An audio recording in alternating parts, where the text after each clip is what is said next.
Hi everybody, it's Sarah Cray and I teach watercolor and I own Let's Make Art, and today we are painting a sand dune. I'm super excited to do this project. It's pretty loose, it's pretty simple, and you guys got this.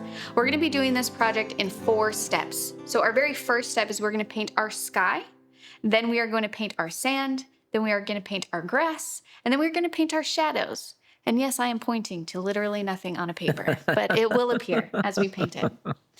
I'm going to list all the supplies that we're using in the description, and there is no outline, so don't stress about that.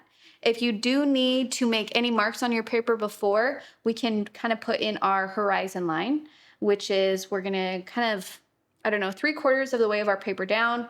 It's gonna go up, and then it's gonna go down.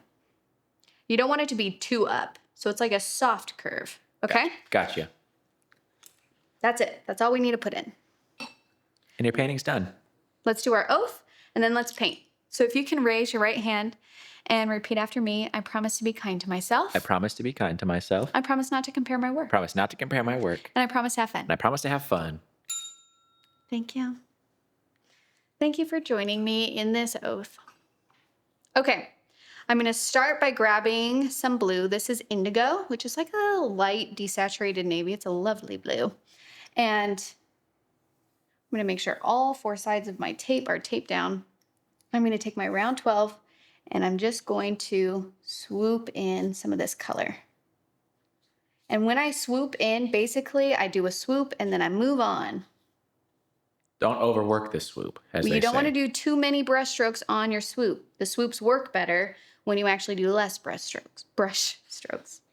Then, about halfway through, I'm gonna grab a little bit of a pink and start to swoop that in, and then kind of let it touch the blue a little bit so it kind of bleeds. And then if you're feeling kind of edgy and you want there to be like a little hint of a cloud while it's wet like this, you can do like a darker swoop of the pink within there. Okay? That pink is very pretty. Isn't it pretty? Yeah. And then I'm going to do just a hint of gold along the bottom here. And if you're feeling, again, a little edgy, you can swoop some gold in along here just to be like, ah, yes, the sun is setting. Or rising. Or rising.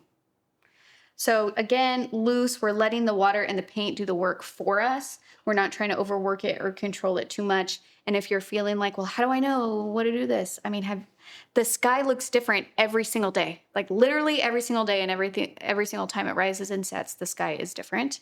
And so we don't have to have a certain number of clouds. We don't have to have a certain number of anything.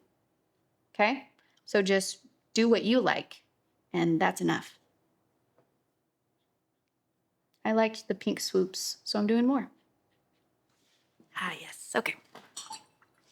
And then sometimes if I'm like, oh, I forgot this upper edge, I can put in some paint after, but I try not to mess with it too much, okay? All right, step 1, done. Step 1, done. Now we let it dry. And then the next thing I'm gonna do is I'm gonna mix like a sand color. A sand is kind of like a warm neutral, of course, depending on the beach that you're at and the weather that day. The sand is going to look a different color, you know, how close it is to the water, all of that kind of stuff. But I just go for a warm neutral. So let's actually mix together forest green and dusty rose, because those are kind of complementary colors, not completely, because dusty rose is more pink as opposed to red. However, it's kind of acting as a red, so we can mix them as complementary pairs. So now I have this kind of brownish color. If you want it to be more warm, you can add just more of that golden yellow. But I don't want to use straight golden yellow because that's the color I used in my sky, and I want to make it a different hue than my sky, so then there's clear separation between the two. Next, what I'm going to do is I'm going to take this color, and I'm just going to start swooping it in. Notice that my angle is kind of going to the right. I'm being loose with my swoop. I don't want a perfectly even wash. And then while it's wet like this, I want to put in a little bit of highlight. So you can either use water to lift color out, or you can just take a paper towel and kind of wipe.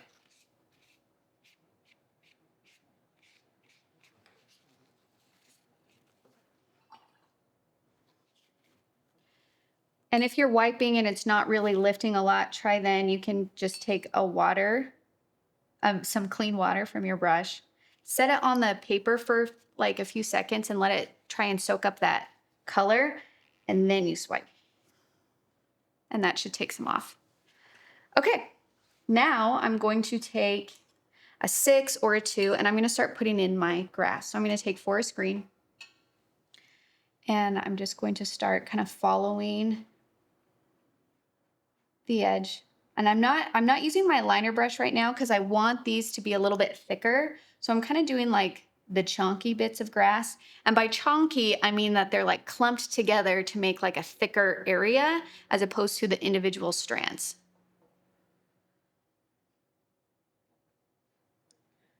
So there's like a chunky section here, chunky, and chunky here.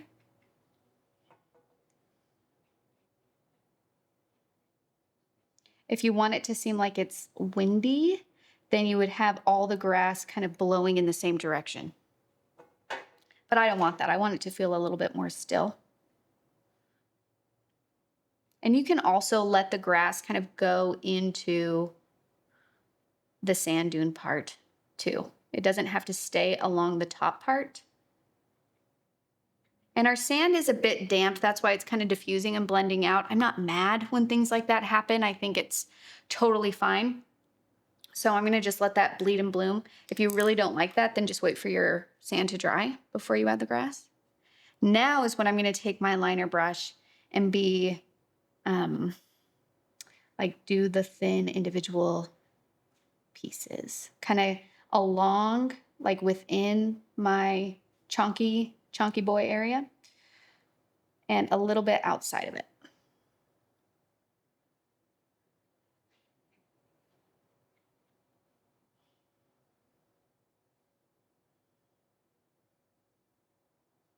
And also we can mix up the color by adding a little bit of that golden yellow into our green. So that's going to give it like a warm glow, which makes sense because the sun is setting or rising.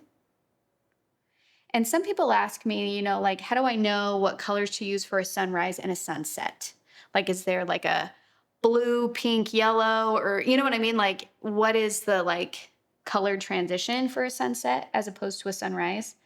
And the biggest thing I have found between the two is that sunrises are softer in color.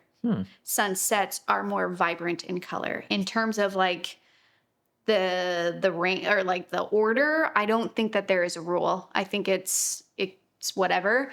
But sunsets are very vibrant. Sunrises are soft. And if you actually watch the sunrise, my favorite part of the sunrise is before the sun actually comes up, because right before the sky is lit up, but it's just pink. And it's just this gorgeous glow of pink. And then the sun rises and that kind of creates like a brightness and a glow. But my favorite part is that pink over everything. I have science facts about sunrises, sunsets like that if you're interested. I am interested, but I want to say really quick, for your grass, if it's mostly dry, we want to start adding some dark values. This is pretty even in value, and we need to add some dimension. And so whenever an area is feeling flat, you just need to have different values in there to kind of start to move it and create form. Different value, by value, I mean lightness and darkness of a color. So we need to have some dark green in there and some light green in there. Okay, so I'm going to mix some of my indigo with my forest green to get a darker value. Okay, now tell us facts, Michael. Think of like a neon sign, like an open sign on a business. Mm-hmm. Those are just tubes filled with gas that you hit with electricity, okay? And that makes the gas glow. The earth is also that. It's surrounded with a bunch of gases that we breathe. So like a sunrise, the sun hasn't hit the gases for long enough for it to have fully turned on. That's why it looks soft. That's why it looks like it's waking up. Where at the end of the day, the sun has been out all day ionizing these gases, and they've been, so they have like a very strong glow. Interesting. And then like when the sun sets all the way, and the sun is gone, sometimes you still see a glow on the horizon. That's residual ionized atmospheric gases. So would it be fair to state that like the more vibrant the sunrise is, the more pollution there is in the air? I mean, yeah, there's things tied to it, sure, but it mostly just has to do with how long the sun has been hitting an area. Oh, interesting. Okay. You know what I'm saying? Yeah, yep. Okay, so my grass wasn't as dry as I thought it was. So when I put down the darker value, it actually lifted the green out. And then I thought, okay, let's put some highlights in. So I was just taking damp water and kind of like lifting some of the color out to make some highlights. And now let's see if it can take some darker value.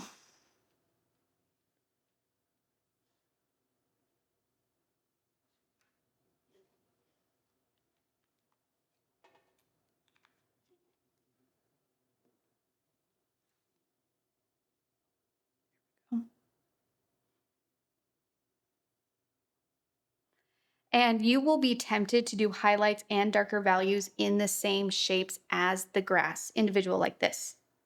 And you can do that some places, but also let there be like little chunks. Think about your hair. Think about how when you grab it and gather it, there's little chunks of darker value and of highlight. So we're trying to think of the strands clumping together as well as the individual strands. So you want to leave both. But do you see how just introducing that darker value in this feels more dimensional than maybe over here? Definitely.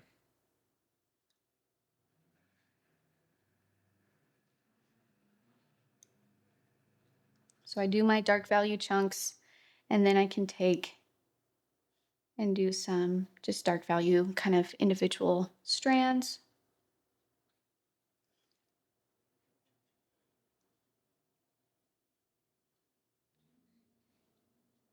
Okay. And also I'm going to take some of these strands and just kind of shape where it bled into my sand.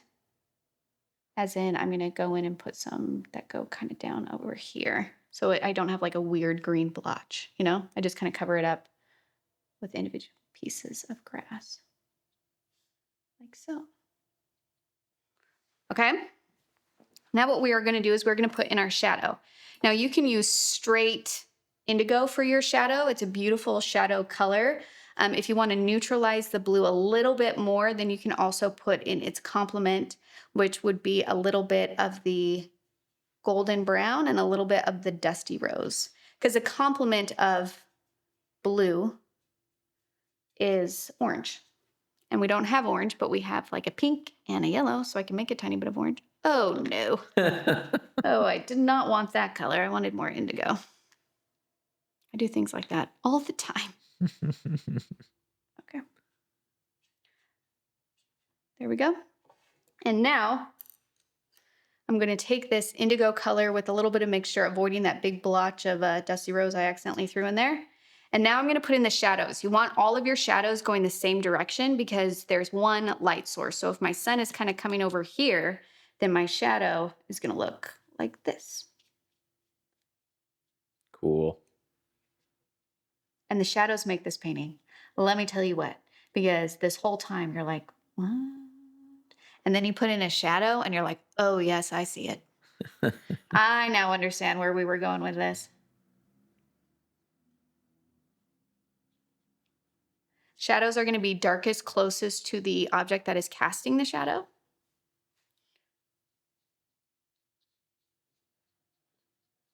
Generally.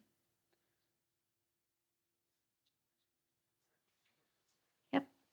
And then this is the fun part. This is where we can start doing like little individual strands of grass. Because you know how like in the dunes, there's like these little pieces of grass that are like half buried. Mm-hmm. And even some like, let's bring some into the sand dune itself.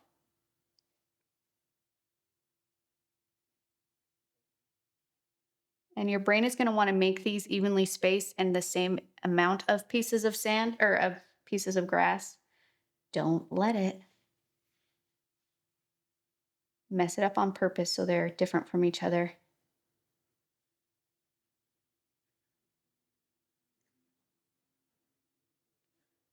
A bit down here. You can even put some in the shadow if you want. You don't have to.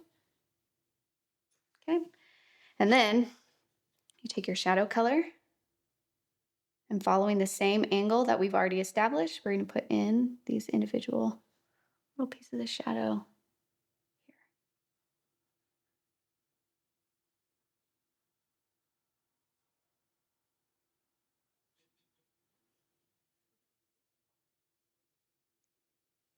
Dang.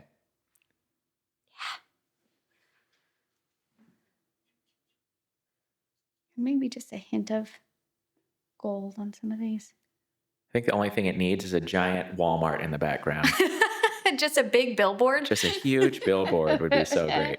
You know, there's really something about a huge billboard and telephone wires in a landscape that really add to it. And I'm just adding a little bit more darker value in my grass. Okay. Beautiful. That is our painting. And please, like, feel free to use whatever colors you want. You can make this more saturated. You can do a sunset. You can do whatever you want. This is your painting. But I just want to show you the power that shadows actually have. They can really be the whole point of the painting and tie everything together to make something really powerful. Light is such an important aspect of art and painting. So don't underestimate its value because it's kind of amazing. Thank you for painting with me. If you want to share your work, then you can join our Facebook group. That's called Let's Make Art Watercolor. It's a large group, but it's very kind, very welcoming. And this is where if you painted this and you want, you're kind of afraid to start sharing your artwork on your personal page, but you're ready to start sharing it, then the group is the perfect place to start doing that. You can ask questions there. You can see how other people are approaching their paintings. Please don't forget to like and subscribe. And then if you're interested in more lessons, more education, all that kind of fun stuff, you can find it at letsmakeart.com. Thanks for painting with me. I'll see you guys next time. Bye.